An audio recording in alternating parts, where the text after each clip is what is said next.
Yo, what's happening, everybody? As always, thank you for tuning in. I'm your boy TK, and of course, this is Shade and Shit Talking.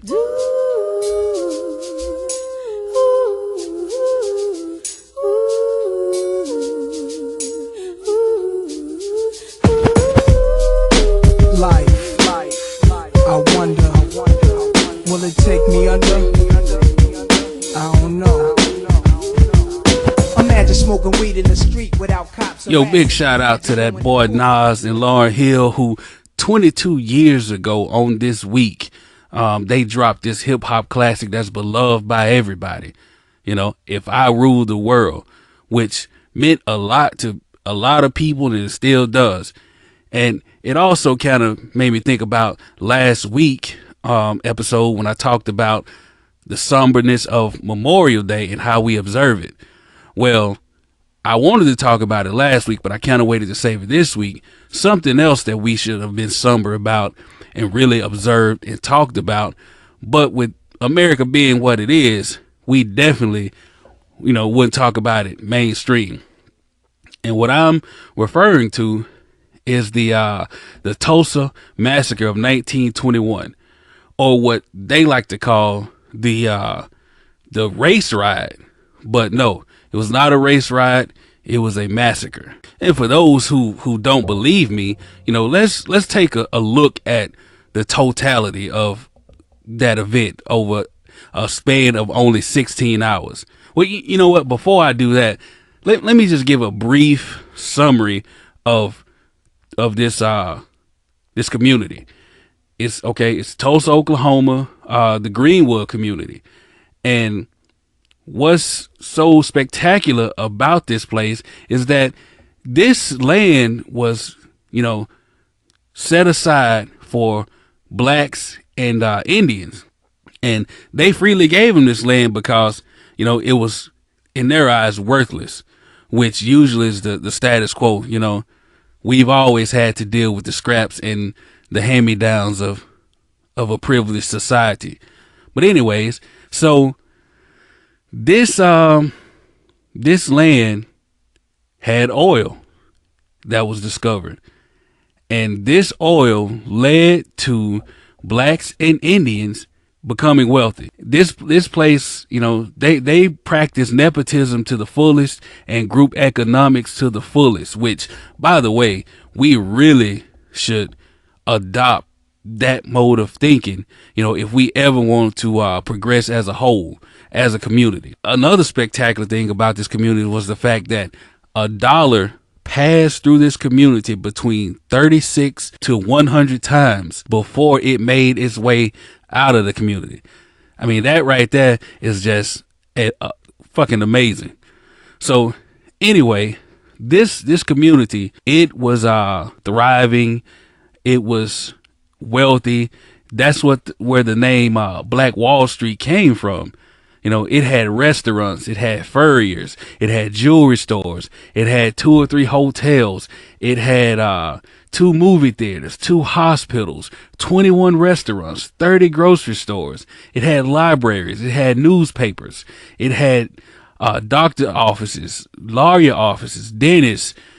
I mean, you name it, they had it. They also had a few people with their own private planes, to go and do, what they felt like. So this was a thriving community. And, just like anything, when you succeed in spite of, there'll always be people who hate, people who are jealous of what you have. And that is the case in Tulsa on Black Wall Street. So the story goes that, it all started, unsurprisingly, by a accusation of a black man touching or assaulting a white woman. And in this particular case, it was the elevator of a building downtown. So they put an ad in the paper, to the effect of a Negro assaulted a white woman, and they went to go arrest him. And as always, or most times, probably 95% of the time, when they arrest a black man for assaulting or raping or kissing or looking at or winking at or just being in the general vicinity of a white woman who cries wolf, that black man doesn't make it. He's either killed in jail or yanked out of jail and lynched in the town square to the delight of all the white people there. If we being honest. So, anyways, they had this guy, and surprisingly, some of the policemen there actually tried to protect this young man, and instead of leaving him in the jail, they moved him to the roof of the courthouse. And once the whites in that town found out about it, they started flocking to the courthouse, and over a period through the night, that mob got bigger and got bigger and got bigger. Well, a group of about 30 armed black men pulled up on them on horses and in automobiles, which probably pissed them off too, because they were living, better than them anyways. Well, they showed up armed to protect this man. And needless to say, the story goes that, a skirmish broke out and shots were fired. 10 white men were killed. 2 black guys were killed. And in the aftermath of that situation, the black men went back to Greenwood to protect the town. Now, they were there protecting the town, and it's estimated that over 2,000 white terrorists showed up, and they attacked residents, they attacked businesses, they attacked pretty much that whole community. And there was this manuscript that was found in a storage locker in 2015, written by a Mr. B.C. Franklin, who was there. I believe he was born in like 1891 or something like that. But anyway, he had an eyewitness account where he, notated everything that was going on. The name of the manuscript, by the way, is The Tulsa Race Ride and 3 of His Victims. And it was, like I said, it was found in 2015, and it was donated to the African American History Museum. Well, one of the excerpts, from this this letter, this manuscript, he stated that the sidewalks were literally covered with burning turpentine balls, and planes were hovering overhead, and they grew in number. He also he also stated that, from inside the building, he could hear something like hail falling on top of the buildings. And as he looked out, or leaving the building to look for cover, he saw buildings burning from the top down, as planes circled overhead. Now, that goes in direct opposite to the whitewash stories that, they didn't really teach us as a kid, but the whitewash stories that we hear, these people who were there, who wrote manuscripts back then, before social media, before, all that other shit, talking about how the police were involved, the National Guard was involved, and not in a good way. It was all against the residents of Tulsa. So let's see. So anyways, they really whitewashed it so bad that they said that only 30 to 39 people died or something like that. Whereas the Red Cross stated that it was between 300 to 400. A lot of numbers that came out, the true numbers that came out, it was over 800 people hospitalized. Like I said, 300 to 400 dead. 36 city blocks were destroyed, with 1,250 residences being destroyed. 10,000 black people were homeless. They destroyed 21 restaurants, 30 grocery stores, movie theaters, hospitals, hotels, libraries, you name it. They destroyed it all. And the crazy part about it, well, not the crazy part about it, because it was a normalcy back then, and It seems like a normalcy now, but no white Tulsan was ever arrested or tried. And the blame was put squarely on the residents of Greenwood. So they were blamed for, I don't know, shooting, looting, murdering, and robbing themselves. They flew planes overhead on themselves.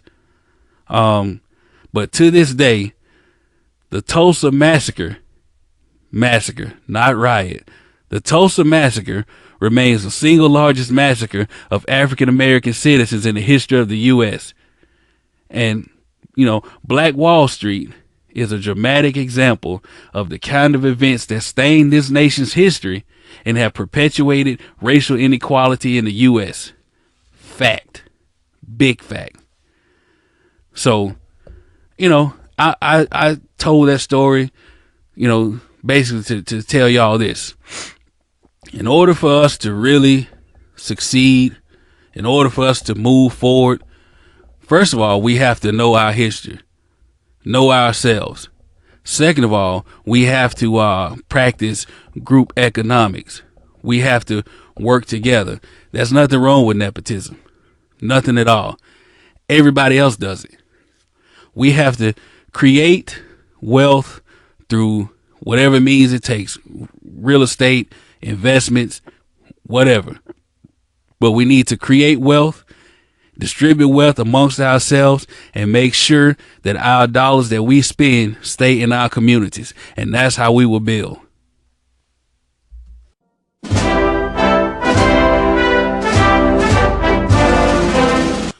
Now, usually, I start off an episode by roasting the orange blunder, Don the Con, or what I like to refer to him now as IQ 45. Well, today, I'm a deviate from the norm and give him some credit, although small, slight credit for what he did today. Now, let me start off by saying that I don't trust, never have, never will trust anything that this self-serving, disingenuous orange con man does. But he did, with the prodding of Kim Kardashian West, commuted the sentence of Miss Alice Marie Johnson. Now, she was serving a life sentence for a non-violent drug felony. And she was just she's one of many cases that highlights the unfair drug sentencing guidelines, that highlights the piss poor prison system, that highlights the need for an overhaul of that shitty prison system and the need for better prison reform. So anyway, treasonous tiny hands, he commuted her sentence. And let me just say, I'm extremely happy for this lady and her family, because she will get to live out the rest of her life as a free woman, well, a partially free woman. And the reason why I say partially free is because with this commutation, she still has a record. It'll still follow her wherever she goes. But he pardons his people, his buddies, which pretty much wipes out, the wrong that they've done. Like that piece of shit sheriff in Arizona, Joe Arpaio. Satan's proud of him as well. So, I give him. You heard what I said earlier.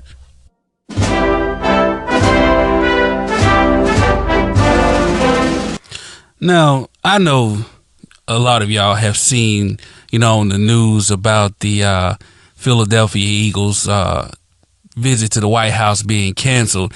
And IQ 45 is going to have his own ceremony, honoring the anthem and the flag, blah, blah, blah, blah, blah. Well, he did do that. And I'll cover that a little bit later. But I just wanted to point out that during this ceremony, we saw IQ 45 struggled mightily with the Star Spangled Banner. I mean, this motherfucker probably got through the first 3 stanzas, and after that, he was just sitting there like a bumbling idiot. He didn't know the words, and he was, bopping left and right like something is wrong with him. But it's mighty funny that somebody who's always talking about patriotism and nationalism and my anthem and my flag and blah blah don't even know the words to the Star Spangled Banner. And as usual, his dumbass followers don't seem to see a problem with that. It's just amazing to me. Like, you point out somebody who kneels, which kneeling, by the way, for the millionth time, had nothing to do with the flag, nothing to do with the anthem, everything to do with social injustice. But you point that out and call them unpatriotic, yet you, the president, the highest office in the land, the quote unquote most powerful position in the world, your dumb ass don't even know the words to the anthem. Like, how hypocritical and stupid can you be?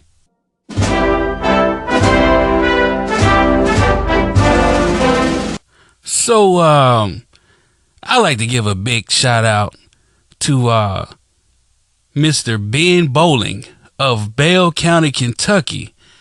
He is a class valedictorian of his high school, and this kid had a epic valedictorian speech.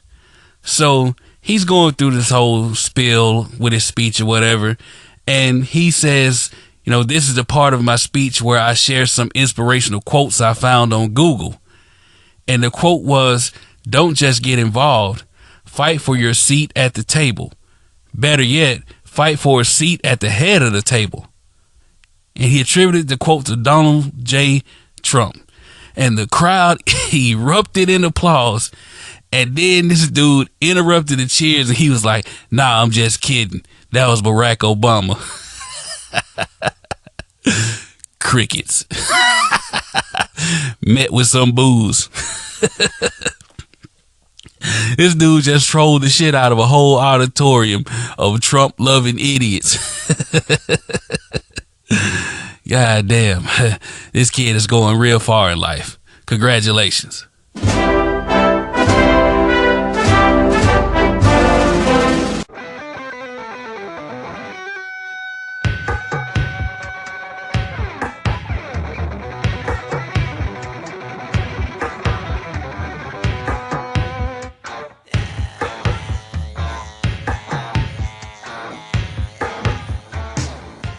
Exactly 60 years ago on today, June 7, 1958, composer, musician, and singer Prince Rogers Nelson was born in Minneapolis, Minnesota. And man, I think Prince has got to be my favorite artist of all times. I mean, from the movies to the soundtracks to the albums, the style. I mean, man, Prince was just one of my favorite entertainers of all time. Prince played damn near every instrument that you could think of. I mean, dude was just super talented. And he also played basketball. Shout out to Dave Chappelle and Charlie Murphy for, really turning the world on to how Prince got down on the court. But not only did he get down, on the court, I mean, dude was like a sight to behold, when it came to this music. Now, I personally, wasn't a fan of the ass out jeans, and the whole androgynous, shit. But to each his own. Motherfuckers can say what they want about Prince, call him gay or whatever. Prince had the baddest women on his arm, when he stepped out.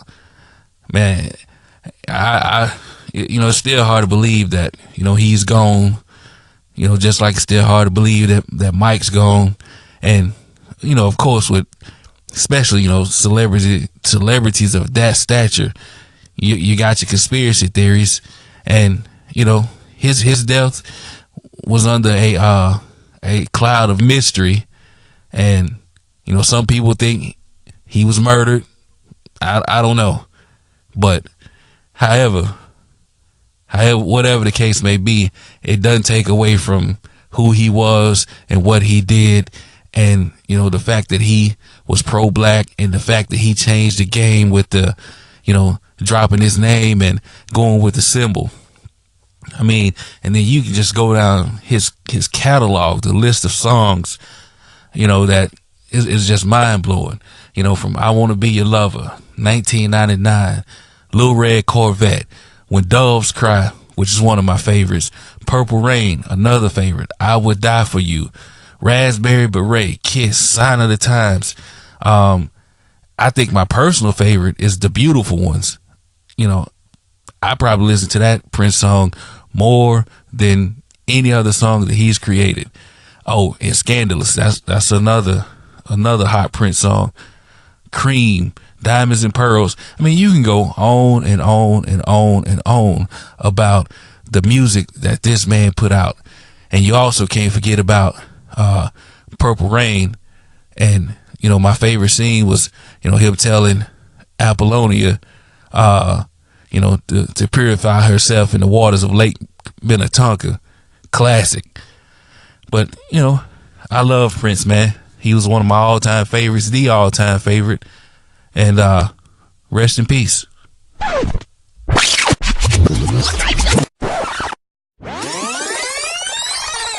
And speaking of resting in peace, we can all go ahead and bury the beef that was until it wasn't. And I'm talking about, the rift, the war of words and songs between Drake and Pusha T. Now, they had been doing a thing for years, but they really kicked it off in May, with a few songs back and forth, and I chronicled on my last episode. Well, we had the promise of a long, hot surgical summer that we were all looking forward to, but Jay Prince had a different idea. And Jay Prince, he gives a directive. Motherfuckers fall in line. I mean, that's just who he is. So, he made the OG call, said it's over with. He felt that Pusha T was too disrespectful. And he said that, Drake had, songs or whatever that would damage Pusha T, damage Kanye's ability to make money. Now, I don't know about all that. Because, I mean, you got somebody disrespect you to that level, you just don't let them slide. But, I mean, I understand. I think that Jay Prince is just protecting his investment, which is what Drake is. He's an investment. And his investment got damaged pretty hard. Jay Prince said that what was going on, that wasn't Drake, that he's not that type of guy. But there was no calling off the dogs when Drake was killing, I mean straight murdering Meek Mill. Mill was catching, L one after the other fucking with Drake. Like, this nigga was riding through Philly playing back to back. Actually, in another instance, he was in a hotel room above Meek Mill playing back to back, like trolling the shit out of this man. Nobody called the dogs off then. Just a little strange to me now. But it was fun while it lasted. It is what it is. And I don't think Pusha T is going to push back on this, especially sending shots to Jay Prince. I don't think he that stupid.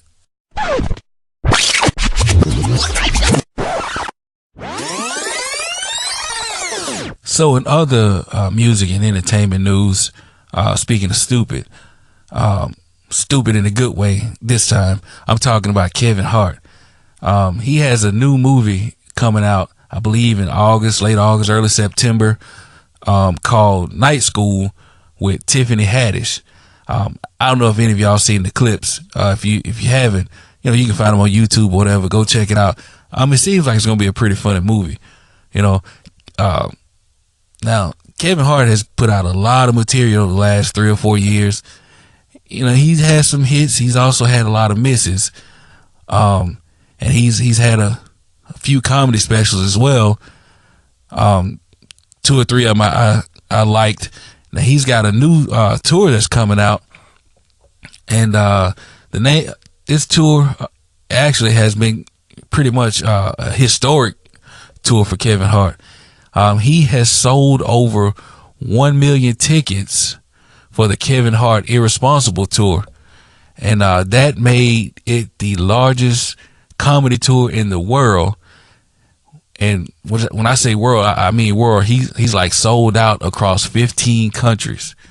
So big shout out to Kevin Hart for putting it down and getting his money. Let's see what else we got. Riri, she's thick, goddamn. But Rihanna, she doesn't have any new music coming out, but she does have what I think would be a pretty good part in the new movie Ocean's 8. So keep an eye out on that, as well as Halle Berry. And Halle, Lord, she's I don't know how old Halle is, but that motherfucker ain't aging, boy. I mean, she still got it, and she will be in John Wick 3. They did a promo shoot with her. I saw a couple photos of Halle with 2 Rottweilers. Man, she was looking good. So keep an eye out for John Wick 3. One of the best series that I've seen over the last 2 or 3 years. I really enjoyed the first one and the second one. So good. That's a good look for Halle. Let's see.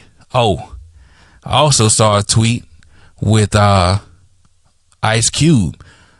Somebody asked Ice Cube, like, when or if he's gonna do another Friday, and he actually tweeted back that he's finalizing the script for the final movie of the series, appropriately called Last Friday. So a lot of people are excited about that.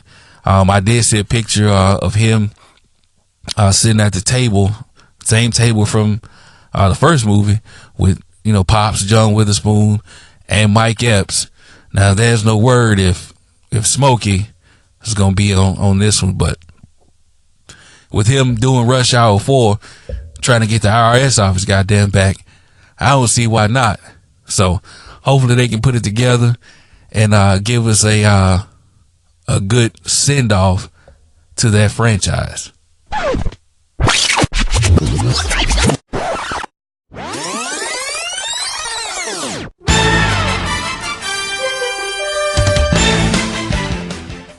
So the NBA Finals are in full swing, and right now you find the Cleveland Cavaliers down 3-0 against the Golden State Warriors. Now, I told y'all last week I didn't think it was going to be a good finals, but I did think it was going to be fun, and it really has been fun. But all of the fun hadn't been on the court, but I'll get to that in a minute. Right now, facing elimination tomorrow night, LeBron James is putting in work.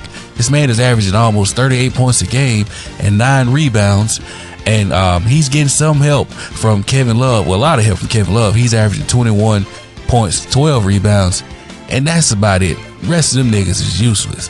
But it's not their fault. It's not Tyrone Lue's fault. It's not LeBron's fault, and it's not Kevin Love's fault. It's not even the Warriors' fault. You know whose fault it is, in my opinion? Chris fucking Paul. Nigga, you had one job. All your ass had to do was stay healthy. That's it. You could. I'm still hot behind that, man. Still hot. You got me out here looking dumb, like a motherfucker who baby mama keep cheating on him and he keep taking her back. That's how dumb you got me looking. Baby probably ain't even mine. You had 2 games, and it would have been y'all in the finals right now, about to sweep Cleveland, but no, your ass had to go and get hurt. Nigga, what are you made of? Plastic? Cotton? I don't get it. I just don't get it, Chris Paul. Damn it. Anyway, so in the finals, all of the action, the real action, the real talk has really been off the court, except for J.R. Smith. But J.R. just went full J.R. But I'll get to that in a minute. Now, game one, LeBron James made headlines not for the fact that he dropped 51 points on Golden State ass, not for the fact that Cleveland almost beat Golden State at their house, but this nigga made news because he showed up at the game in a Eddie Monster Easter suit ensemble with mismatched socks, carrying a $40,000 purse. Yes, a purse. Not a man bag, not a handbag, a purse. I personally know about 4 or 5 women who saw that purse and they was like, bitch, that's a badass bag. Right? Y'all got to cut that shit out, man. He doing it. James Harden doing it. I mean, it's ridiculous. But anyway, this nigga shows up in his best Easter outfit, you know, like he about to give a 3-minute speech about the Passover. And it was just ridiculous, man. They roasted his ass and they should have. Nigga too tall for that. But what was funny about it was the fact that Draymond Green and all of his cattiness was like, I don't know why y'all giving him props. I'm the one started it. Y'all need to check the pictures. Nigga, nobody care. Both of y'all long asses shouldn't even be wearing that shit. But hey, you grown, you rich. I guess you can do whatever the fuck you want to do. As for me, I'ma stick with trousers. Preferably a pair that ain't tight. Preferably a pair that comes down to my goddamn ankles, that hits the top of my shoes. But whatever. But back to game one. So LeBron putting in work. LeBron was balling, you know, both ends of the court.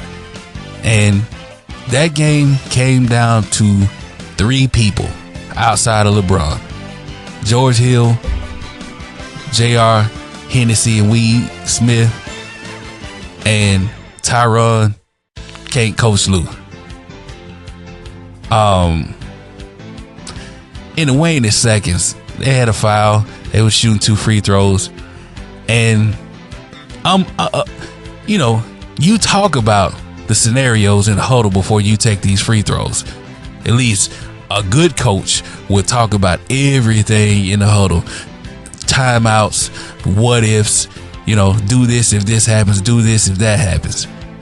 Even LeBron said it, you know, they thought they was on the same page. Well, anyway, all the hubbub and big talk after the game more than likely would have been avoided had George Hill hit both his free throws. But, you know, I know he missed that free throw and he was like, damn, it can't get no worse. And J.R. Smith was like, shit, hold my hand. J.R. Smith retrieved George Hill's rebound, and with 4.5 seconds left, instead of going up, he's right there at the goal, or kicking it out to open LeBron at the top of the key,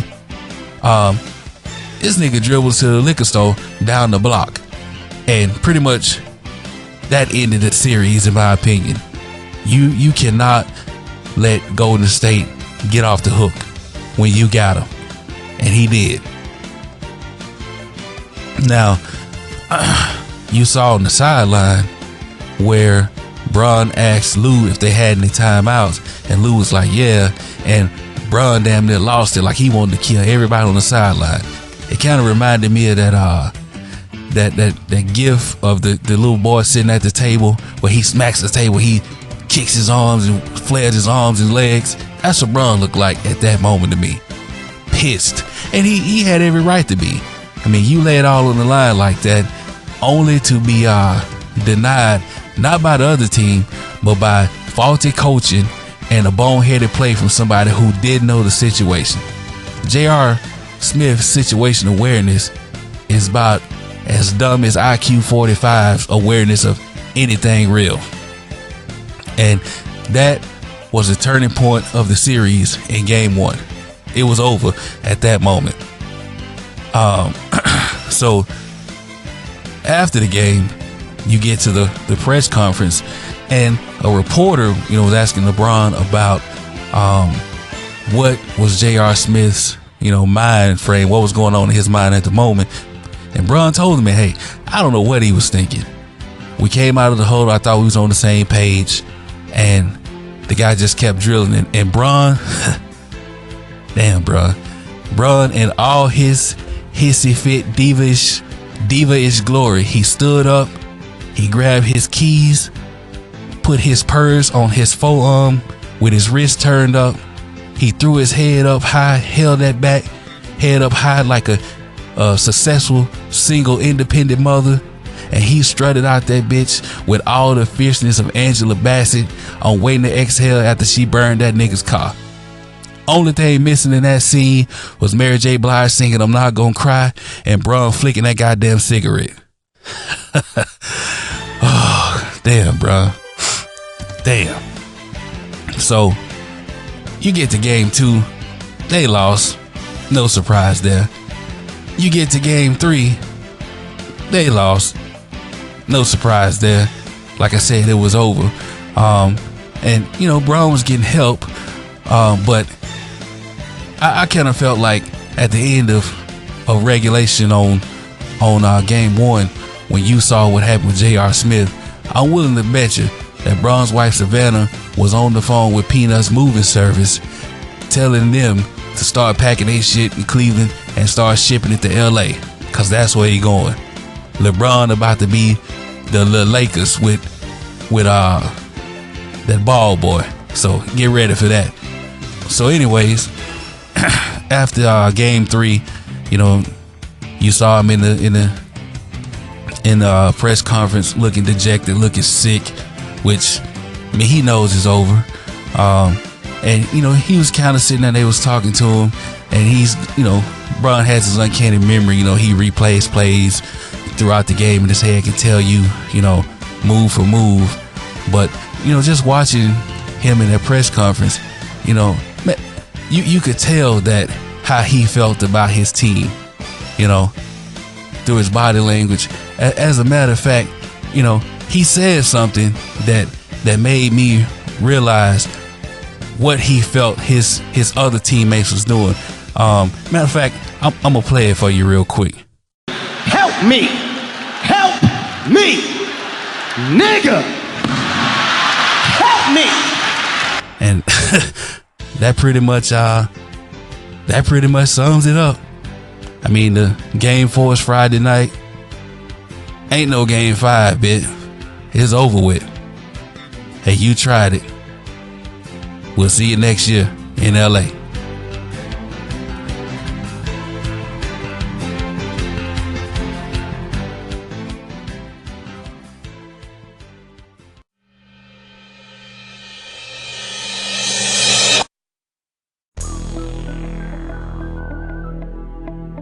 Regulators. We regulate any stealing of his property. We're damn good, too. But you can't be any geek off the street. Gotta be handy with the steel, if you know what I mean. Earn your keep. Regulators! Mount up. This is the part of the podcast episode where I kind of do my shout outs, my errors and omissions. And I want to start off by shouting out Warren G and Nate Dogg, who on June 7th of 1994 released this album, Regulate G-Funk Era. So big shout out to them for this hip hop classic. Man, this was a really good week for hip hop, back in the day. So speaking of regulate, Colin Kaepernick and his lawyers are trying their best to regulate the NFL owners' asses, and he's about to drop another bomb on them, looking to get the bag from his collusion case, for them keeping him out the league. And he's also in the process of getting a subpoena to get a deposition from none other than the Orange Blunder, IQ 45. And his direct involvement with the owners making their decisions. Thanks to Jerry Jones for running his mouth, dummy. We appreciate you. So anyways, if Colin managed to pull this off, not only will he set the NFL on fire and set them straight, but he could possibly, and fingers crossed, he could possibly use this as a means to help get rid of IQ 45. And I tell you what, if he manages to do both of those things, Colin Kaepernick would be a bigger fucking hero than G.I. Joe. And that's no lie. Another hero, and this guy, proves once again that not all heroes wear capes, is the guy who was at the quote unquote Philadelphia Eagles visit party or whatever that none of them showed up for. But out of all the 19 to 20 people that was there, one white guy took a knee right when Orange Blunder was talking. So shout out to that guy, whoever he is. That's all right with me. And as always, this podcast was brought to you by the fine folks at Black with No Chaser. Also the sister group, Melanated Millennials Investment Group. We work hand in hand in order to better the knowledge, the capabilities, the insights all the way across the diaspora. So you get a chance to check us out. We're on Facebook, Black with No Chaser. We're on Twitter at Black with No Chaser, as well as our Instagram at Black with No Chaser. So check us out, like, share, follow, the usual. I guarantee you won't be disappointed. And you also won't be disappointed, especially for my folks in Mississippi. If you're looking for something sweet and savory, something good, and if you are a popcorn lover such as myself, make sure you check out Southern Colonels. They're located in Hattiesburg, located in Laurel. They also do online work, so you can order from anywhere. So make sure you check them out, get you some popcorn, and as always, eat popcorn, be happy. That's Southern Colonels. Well, folks, we've reached the end to another wonderful, exciting journey. Thanks again for joining in. As always, thanks for the support and love. Please like and share. You can find me on Anchor. You can find me on Google Play, iTunes, Overcast Podcast. You can also check out the website. That's www.shadeandshittalking.podbean.com. And I know with your support and your encouragement, we can all help to make this thing a success. Speaking of success, we all do what we can to strive for greatness, to strive for success, work hard, and do the right thing. And remember, success is just like a pregnancy. Everyone congratulates you, but nobody knows how many times you got fucked to get it. I'll see y'all next week.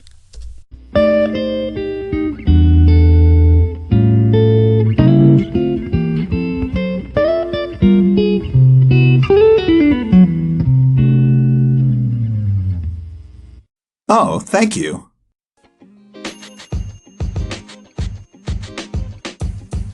The podcast you just heard was recorded with Anchor. If you want to make your own, download the Android or iOS app completely free from anchor.fm/podcast. That's anchor.fm/podcast.